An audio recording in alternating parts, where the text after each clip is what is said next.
मीराबाई का परिचय। हिंदी की कृष्ण भक्ति काव्यधारा में कवयित्री मीराबाई अग्रणी स्थान की अधिकारी हैं। उनके द्वारा विरचित गीत पद हिंदी के साथ साथ भारतीय साहित्य के भी अमूल्य निधि हैं। भक्ति भावना एवं काव्यत्व के सहज संतुलन के कारण उनके गीत पद सबसे अलग हैं। कवयित्री मीराबाई भगवान श्री कृष्ण की अनन्य आराधिका थी। अपने आराध्य के प्रति एकनिष्ठ प्रेम भक्ति के कारण उन्हें कृष्ण प्रेम दीवानी की आख्या मिली थी। माना जाता है कि आपका जन्म 1498 के आसपास प्राचीन राजपूताने के अंतर्गत मेड़ता प्रांत के कुड़की नामक स्थान में राठौर वंश की मेरतिया शाखा में हुआ था। बचपन में ही माता के निधन होने और पिता राव रत्न सिंह भी युद्ध में व्यस्त रहने के कारण बालिका मीराबाई का लालन पालन उनके दादा राव दुदाजी की देखरेख में हुआ। परम कृष्ण भक्त दादाजी के साथ रहते रहते बालिका मीरा के कोमल हृदय में कृष्ण भक्ति का बीज अंकुरित होकर बढ़ने लगा और उन्होंने भी श्री कृष्ण को ही अपना आराध्य प्रभु एवं पति मान लिया। सन 1516 में मेवाड़ के महाराजा सांगा के ज्येष्ठ पुत्र कुंवर भोजराज के साथ मीराबाई का विवाह हुआ, परंतु दुर्भाग्यवश विवाह के 7 साल बाद ही भोजराज जी का देहावसान हुआ। राजपूतों की तत्कालीन परंपरा का विरोध करते हुए क्रांतिकारिणी मीरा सती नहीं हुई। उन्होंने अपने को श्री कृष्ण की सेवा में अर्पित किया। अपने प्रभु गिरिधर नागर की खोज में वो राजप्रसाद से निकल पड़ी। साधु संतों के साथ घूमते घामते और अपने प्रभु को रिझाने के लिए नाचते गाते मीराबाई अंत में द्वारिका धाम पहुँची। वहाँ श्री रणछोड़ जी के मंदिर में अपने प्रभु गिरिधर गोपाल का भजन कीर्तन करते करते 1546 के आसपास उनका देहावसान हुआ। मीराबाई की साहित्यिक परिचय। कवयित्री मीराबाई की रचनाओं में प्रामाणिकता की दृष्टि से कृष्ण भक्ति परक पद हैं। ये पद 200 विशेष रूप से उल्लेखनीय हैं। ये फुटकर पद मीराबाई की पदावली नाम से प्रसिद्ध हैं। ये पद कवयित्री मीराबाई की कृष्ण भक्तिमय हृदय के स्वतः उद्गार हैं।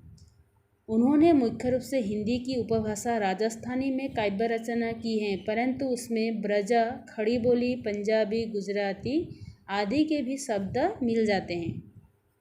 कृष्ण प्रेम माधुरी, सहज अभिव्यक्ति और सांगीतिक लय के मिलने से कवयित्री मीराबाई के पद त्रिवेणी संगम के समान पावन एवं महत्वपूर्ण बन पड़े हैं। पदत्रय, जिसमें 3 पद दिया गया है, तो पदत्रय शीर्षक के अंतर्गत संकलित तीनों पदों में अलग अलग तरह से कवयित्री ने अपने आराध्य के प्रति अपनी भावनाएं प्रकट की हैं। इस 3 पदों के बारे में हम एक एक करके जानेंगे। पहला पद, मैं तो चरण लगी गोपाल, जब लागी तब कऊ न जाने, अब जानी संसार, कृपा कीजिए दर्शन दीजिए सुध लीजिए तत्काल, मीरा कहे प्रभु गिरिधर नागर, चरण कमल बलिहार। तो इस पद में मीराबाई अपने आराध्य के प्रति पूर्ण समर्पण का भाव व्यंजित किया है मीराबाई ने। तो मैं तो चरण लगी गोपाल, गोपाल मतलब गाय चराने वाले श्री कृष्ण। तो मीराबाई कहती है कि हे गोपाल, मैं आपके चरण में शरणागत हूँ। जब लागी तब कौ न जाने, जब आपके चरण में आई थी या आपके साथ मेरा प्रीत हुआ था तो यह बात किसी को मालूम नहीं था।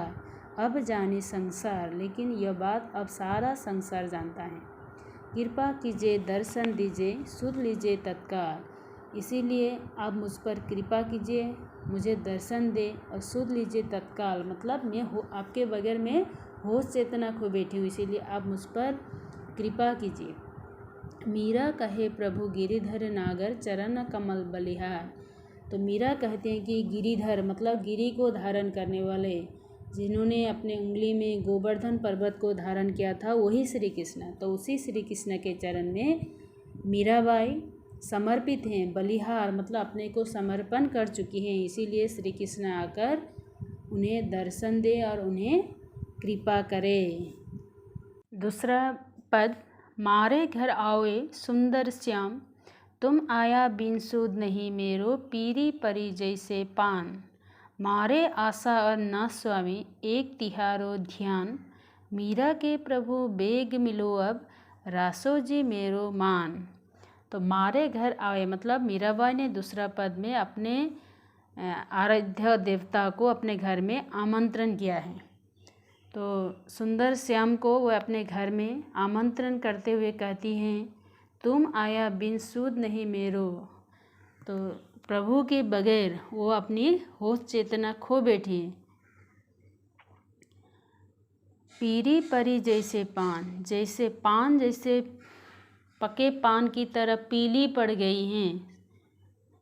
तो मारे आशा न स्वामी, मेरा एकमात्र आशा स्वामी श्री कृष्ण ही हैं, एक तिहारो ध्यान, और उनके बगैर वो किसी को ध्यान नहीं करती। तो मीरा के प्रभु, इसीलिए मीरा के प्रभु श्याम जी बेग आकर उन्हें मिले, मतलब शीघ्र ही आकर मीराबाई से मिले और उनकी रासो जी मेरो मान, मतलब मेरी मान की रक्षा करे। तो द्वितीय पद में कवयित्री मीराबाई अपने सुंदर श्याम को घर आने का आमंत्रण देते हुए कहती हैं कि हे स्वामी, तुम्हारे विरह में मैं पके पान की तरह पीली पड़ गई हूँ। तुम्हारे आए बिना मैं सुध बुध खो बैठी हूँ।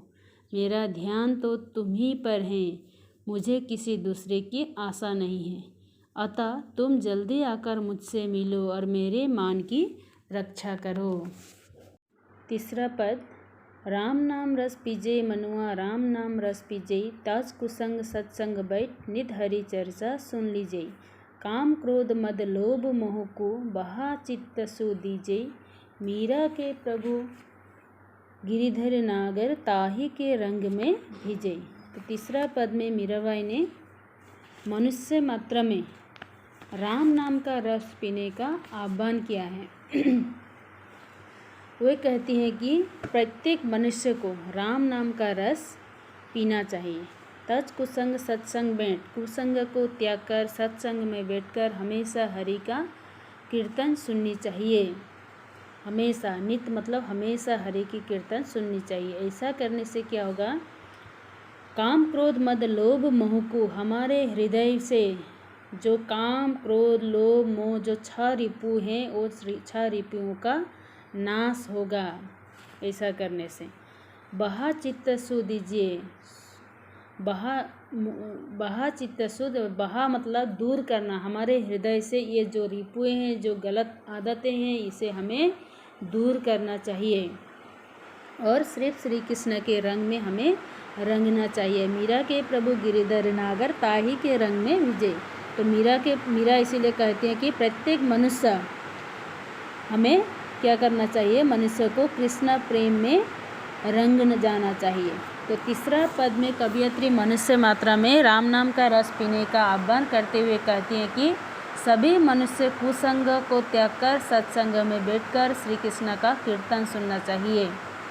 वे काम क्रोधादि 6 रिपुओं को चित्त से निकाल दें और प्रभु श्री कृष्ण के प्रेम रंग में सरोवर हो उठे। इस तरह पदत्रय में मीराबाई ने अपने आराध्य के प्रति अलग अलग तरह से भक्ति भावना प्रकट की है।